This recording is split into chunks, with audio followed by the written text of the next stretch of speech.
Salam sejahtera kepada Dr. Siti Rohani selaku pensyarah falsafah dan isu semasa, kod kursus UW 00702, Section 8. Saya Shelly Angel Jude, no metrik BB 24110711, merupakan ketua kumpulan bagi kumpulan 9. Kumpulan kami akan membentangkan esai kami yang bertajuk Dunia Falsafah Barat dipenuhi dengan ramai tokoh falsafah yang terkenal. Nyatakan tokoh-tokoh falsafah Barat serta huraikan sumbangan mereka terhadap perkembangan ilmu falsafah. Ini adalah alih-alih kumpulan kami. Ini adalah isi-isi kandungan yang akan kami bincangkan dalam pembentangan ini.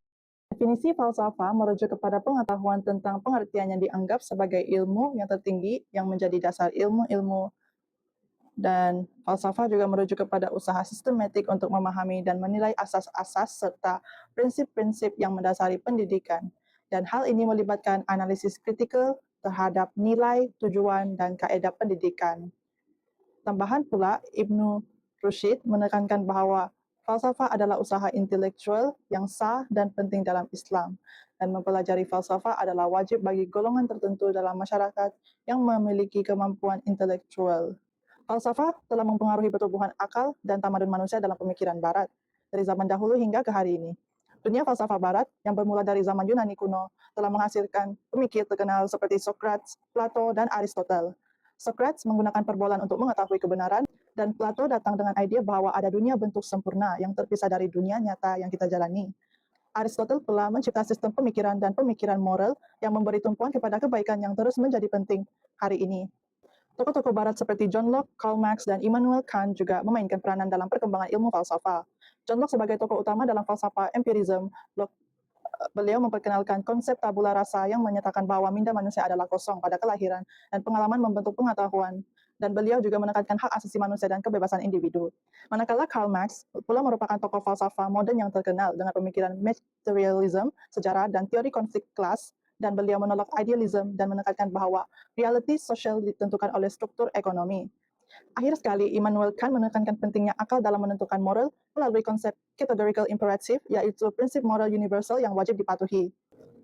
Oleh itu, alih-alih kumpulan saya akan membincangkan secara terperinci sumbangan tokoh-tokoh falsafah Barat tersebut.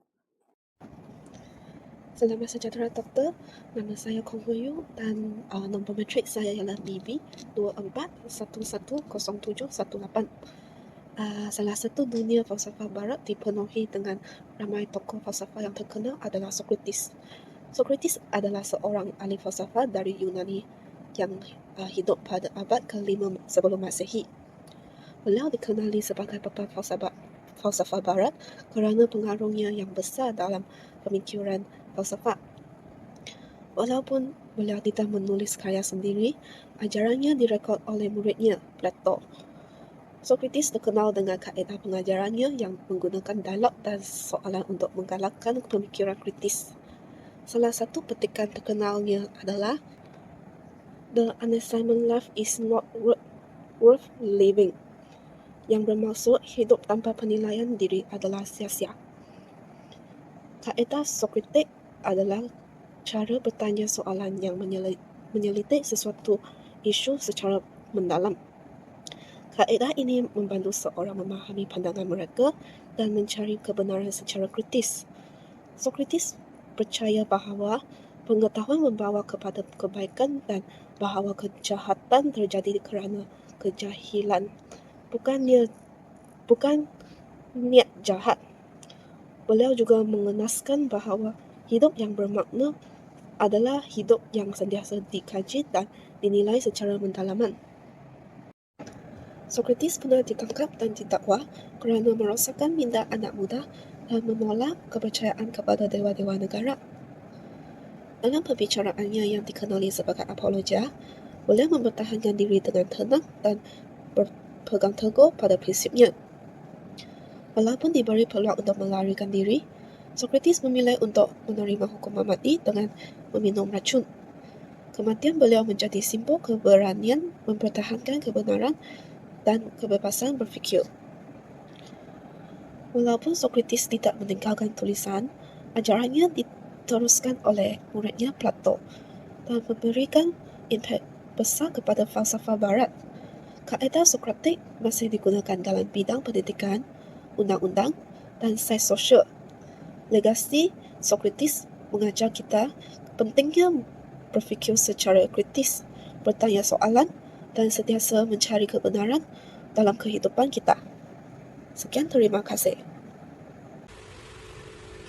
Assalamualaikum dan salam sejahtera kepada doktor dan rakan-rakan saya sekalian. Nama saya Nursha Asmi binti Rafli, BB 24111196. Hari ini saya akan membentangkan seorang tokoh yaitu John Locke. Beliau merupakan salah satu ahli falsafah Inggris yang dianggap sebagai bapa imperialisme dan liberalisme politik.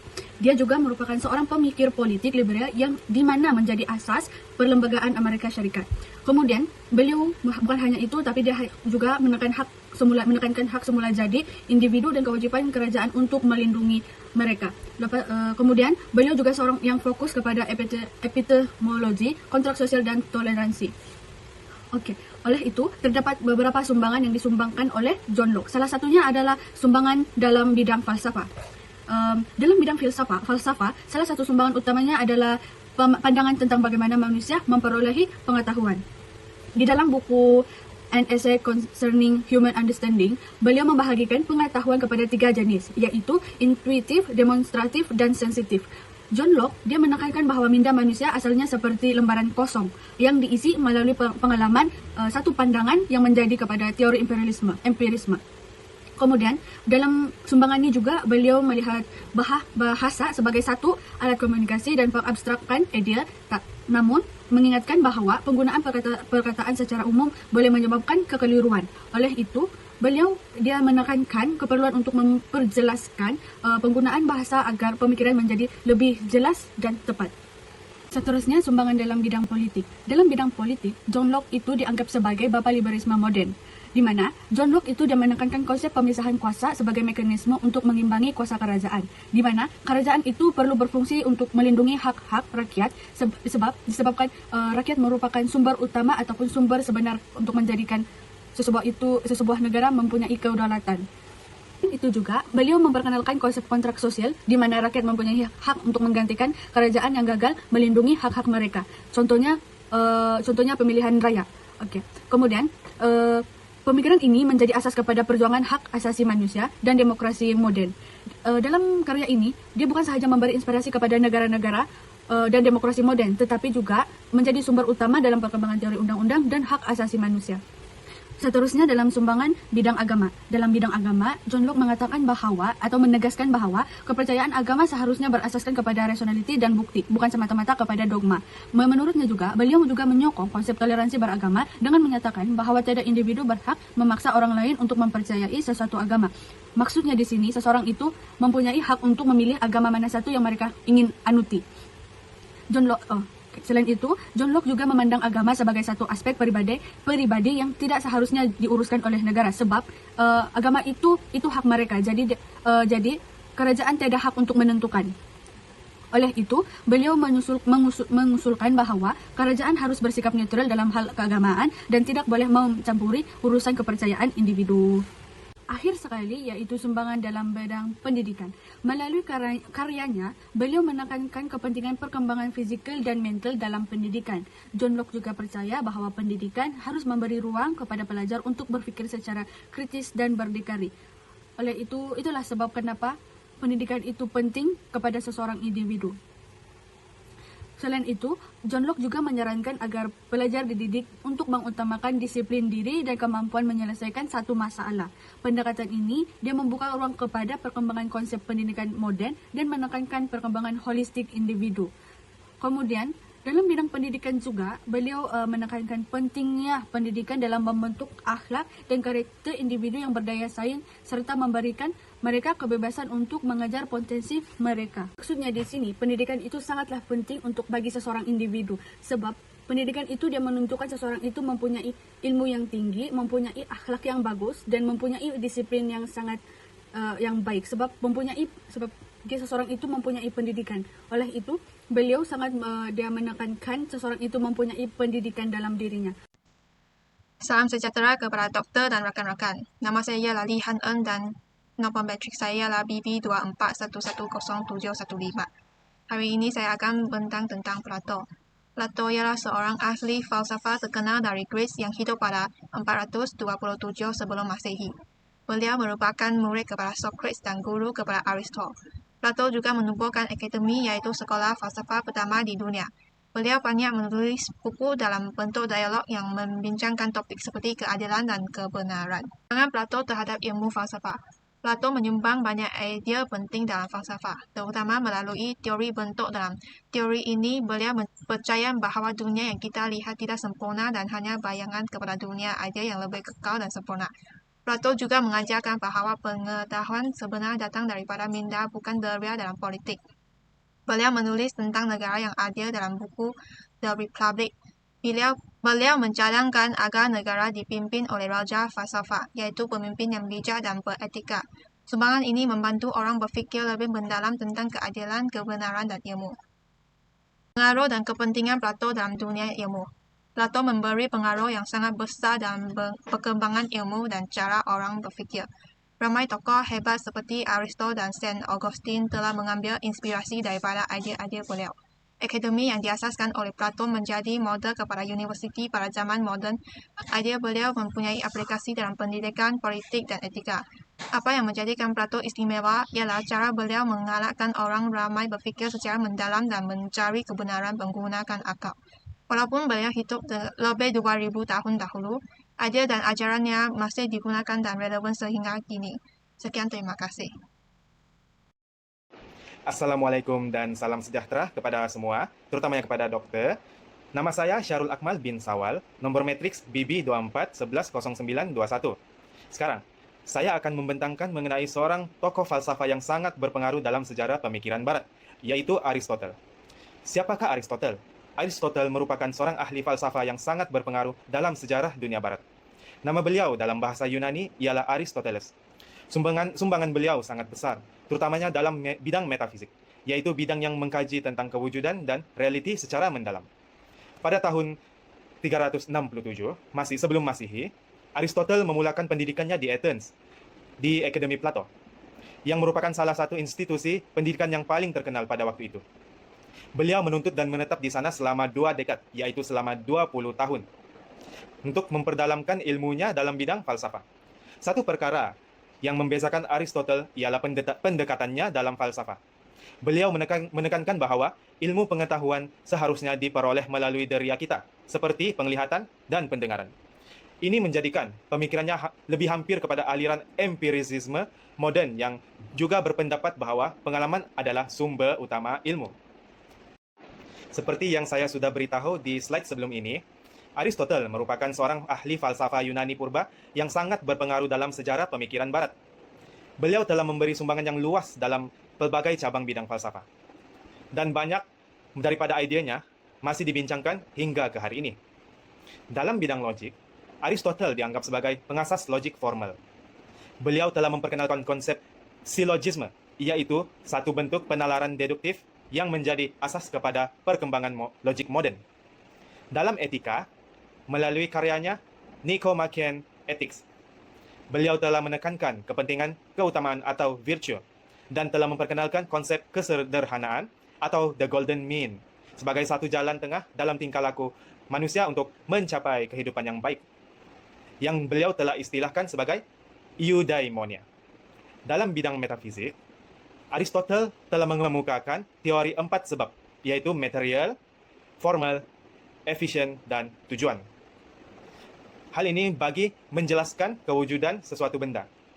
Beliau juga telah memperkenalkan konsep substance dan form untuk memahami hakikat reality. Dari segi politik pula, beliau menyatakan bahwa manusia adalah haiwan politik. Dia menekankan bahwa kehidupan bernegara adalah semula jadi bagi manusia. Beliau juga telah melihat peranan undang-undang dan institusi negara sebagai asas kepada kesejahteraan masyarakat. Akhir sekali, bidang epistemologi. Beliau telah menekankan bahwa pengalaman dan pemerhatian merupakan asas kepada pengetahuan. Pandangan ini telah memberikan asas kepada kaedah saintifik modern. Secara keseluruhannya, sumbangan Aristotle dalam falsafah adalah amat besar dan menjadi asas penting kepada perkembangan ilmu dan pemikiran dalam pelbagai bidang hingga ke hari ini. Sekian saja daripada saya. Terima kasih. Nama saya adalah Nur Natasha Baldis binti Shina Marzan. Saya akan membentangkan mengenai Karl Marx. Karl Marx merupakan ahli falsafah, ekonomi, sejarah, dan teori politik pada abad ke-19 daripada Jerman. Beliau dilahirkan pada tahun 1818 di Trier, Jerman. Karya penting yang beliau perkenalkan adalah The Communist Manifesto pada tahun 1848 dan Das Kapital pada tahun 1867. Beliau mengkritik kapitalisme dan mencadangkan masyarakat tanpa kelas.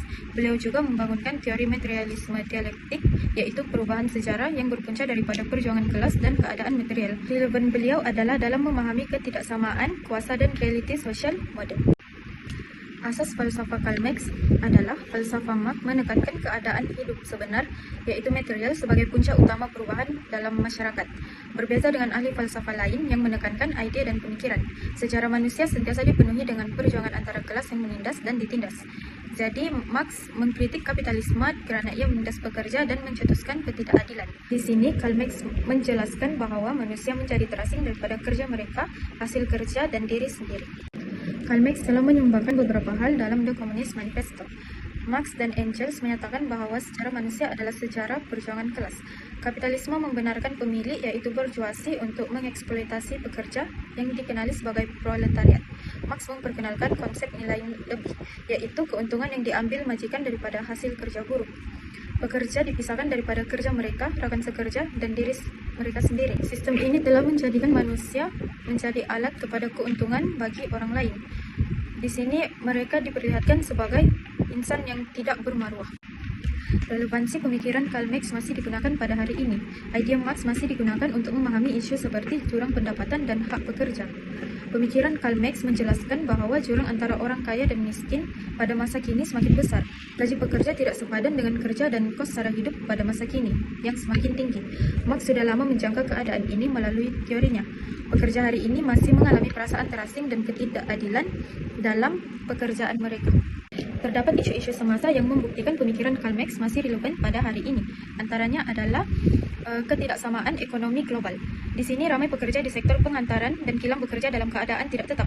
Mereka tiada jaminan kerja, tiada perlindungan, dan gaji rendah serta tidak tetap. Sistem ekonomi masih mengutamakan keuntungan dan bukan kebajikan pekerja. Di sini Marx menyeru supaya pekerja bersatu dan sadar akan hak mereka. Seterusnya, kapitalisme digital dan globalisasi. Pada masa kini, teknologi dan globalisasi menjadikan kapitalisme lebih kuat. Contohnya, syarikat seperti Amazon dan Google mendapat untung besar daripada data pengguna dan tenaga kerja muda. Pekerja dipaksa bekerja dalam tekanan tinggi tanpa rehat. Kekayaan dikawal oleh golongan elit seperti yang diramalkan oleh Marx. Isu seterusnya adalah krisis alam sekitar dan ekonomi ekstraktif. Kapitalisme juga menyebabkan kerosakan terhadap alam sekitar pada masa kini. Hal ini kerana sistem ini hanya mementingkan pengeluaran dan keuntungan. Marx menyadari bahawa manusia dan alam sekitar harus mempunyai hubungan yang seimbang, supaya manusia saling menjaga alam sekitar untuk sentiasa bersih. Kini, pendekatan ekososialis digunakan untuk melawan kesan buruk kapitalisme terhadap alam sekitar pada masa kini. Kesimpulannya, Karl Marx bukan sekadar seorang pemikir revolusi atau tokoh politik, tetapi beliau juga seorang ahli falsafah sosial yang pandangannya sentiasa merentasi zaman. Dalam dunia yang terus dihantui oleh ketidaksamaan, penindasan buruh, monopoli kuasa ekonomi, dan krisis alam sekitar, falsafah Marx memberikan kita alat untuk menganalisis, mengkritik, dan membayangkan alternatif yang lebih adil bagi mengatasi isu-isu yang berlaku pada masa kini. Walaupun pelaksanaan idenya dalam bentuk negara komunis sering kali dikritik oleh orang lain, prinsip asas Marx mengenai keadilan sosial, kesamarataan, dan pembebasan manusia daripada penindasan adalah kekal relevan. Oleh itu, pemikiran Marx perlu dikaji bukan semata-mata sebagai sejarah, tetapi sebagai alat refleksi falsafah terhadap dunia masa kini. Sekian, terima kasih. Assalamualaikum, nama saya Putri Sahada, nombor matriks BB 24110901, dan hari ini saya akan membentangkan tentang tokoh falsafah yang sangat besar pengaruhnya dalam dunia pemikiran barat, yaitu Immanuel Kant. Immanuel Kant ini seorang ahli falsafah dari Jerman pada abad yang ke-18, dan beliau ini dikenali sebab pemikiran beliau yang sangat kritikal dan mendalam. Salah satu perkara yang paling penting tentang falsafah beliau ialah gabungan antara rasionalisme dan empirism, yang pada waktu itu dianggap dua aliran pemikiran yang berbeza. Gabungan ini membawa perubahan besar dalam sejarah falsafah barat. Antara karya paling penting yang beliau hasilkan yaitu Critique of Pure Reason, yang membincangkan tentang bagaimana pengalaman kita sebenarnya dibentuk oleh struktur minda kita sendiri, dan bukan semata-mata daripada apa yang kita lihat atau yang kita alami. Okay, next kita pergi kepada sumbangan Immanuel Kant dalam bidang epistemologi. Beliau memperkenalkan idea bahawa pengetahuan ini terbentuk melalui gabungan dua elemen, yaitu doria, yang merupakan apa yang kita alami, dan juga akal, yang merupakan macam mana cara kita berfikir. Ini Ini yang beliau panggil sebagai sintesis antara rasionalism dan empirism. Selain itu, beliau juga berkata bahwa minda kita ni sudah ada struktur asas semacam ruang dan masa yang membantu kita menyusun pengalaman menjadi lebih bermakna. Beliau juga memperkenalkan satu konsep penting yang dipanggil a priori synthetic judgment yang merupakan pengetahuan yang kita tahu tanpa perlu pengalaman tapi masih memberi maklumat yang baru. Konsep ini menjadi asas dalam banyak perbincangan falsafah moden termasuk dalam sains dan juga logik. Oke, seterusnya adalah sumbangan Immanuel Kant dalam etika dan moral. Immanuel Kant ini terkenal dengan teori imperatif kategoris yang merupakan satu pendekatan moral yang tidak melihat kepada hasil tapi melihat kepada niat dan prinsip. Maksudnya macam satu tindakan tu dianggap betul kalau dia berpandukan prinsip yang kita boleh terima secara sejagat, bukan sebab macam apa yang kita akan dapat lepas kita buat benda tu. Beliau juga menekankan tentang autonomi individu dan kewajiban moral, iaitu kita buat sesuatu bukan sebab dipaksa tapi sebab kita rasa itu tanggung jawab kita. Jadi etika Immanuel Kant ni memberi pengaruh besar lah dalam pembentukan hak asasi manusia, sistem keadilan antarabangsa dan juga etika profesional hari ini. Seterusnya adalah sumbangan beliau dalam metafizik dan falsafah minda. Dalam bidang metafizik, Immanuel Kant ni membawa satu idea yang sangat besar yang dipanggil sebagai revolusi Copernican. Sebelum ni orang fikir yang minda kita ni perlu ikut apa yang ada di luar saja. Maksudnya macam pengetahuan tu datang dari luar dan kita just terima. Tapi beliau terbalikkan idea tu menjadi beliau cakap minda manusia lah yang sebenarnya aktif membentuk pengalaman, bukan apa yang terjadi yang di luar daripada tubuh kita. Contohnya macam kalau kita tengok sesuatu itu sebenarnya kita sedang proses benda tu ikut struktur dalam minda kita, macam contoh macam ruang, masa dan kategori pemikiran. Jadi dia lah yang mengubah cara pemikiran barat tu dalam melihat hubungan antara manusia iaitu subjek dan dunia luar yang merupakan objek. Jadi falsafah ni sangat berpengaruh sampai ke hari ini dalam pelbagai bidang termasuk psikologi dan sains kognitif. Akhir sekali adalah kepentingan keseluruhan dalam falsafah moden. Secara keseluruhannya, sumbangan Immanuel Kant ini sangat besar dalam membentuk cara kita faham ilmu, moral dan realiti. Gabungan antara rasionalisme dan empirisme ini dapat membantu membuka jalan baru dalam epistemologi dan juga konsep imperatif kategoris dapat membantu membina asas etika moden yang berteraskan kewajiban. Selain itu, revolusi Copernican juga dapat mengubah cara kita faham pengalaman sebagai sesuatu perkara yang dibentuk secara aktif oleh minda kita sendiri. Falsafah beliau ni masih sangatlah relevan dan berpengaruh dalam pelbagai bidang termasuk sains, undang-undang dan psikologi. Dengan semua hal ni dapat membuktikan Immanuel Kant ni merupakan salah seorang pemikiran agung dalam sejarah yang banyak membentuk falsafah moden hari ini. Itu sahaja daripada saya. Sekian, terima kasih. Sebagai kesimpulan, tokoh-tokoh falsafah barat seperti Socrates, Plato, Aristotle, John Locke, Karl Marx dan Immanuel Kant telah memberi sumbangan besar dalam membentuk pemikiran manusia yang rasional dan beretika. Pemikiran mereka bukan sahaja menjadi asas kepada pelbagai sistem moden seperti pendidikan, politik dan sosial, malah terus memberi pengaruh dalam cara kita memahami nilai kemanusiaan, kebebasan dan keadilan. Kerangka falsafah yang mereka bina seperti dialektik, empirisme dan kontrak sosial membuka jalan kepada perubahan dalam dasar dan undang-undang yang membentuk dunia hari ini. Oleh itu, sangat penting untuk kita, terutamanya generasi muda, mendalami dan menghayati pemikiran ini agar warisan intelektual tersebut terus hidup dan menjadi panduan dalam membina masyarakat yang berilmu dan berpandangan jauh. Sekian, itu sahaja daripada saya. Terima kasih. Itu sahaja daripada kami. Sekian dan terima kasih.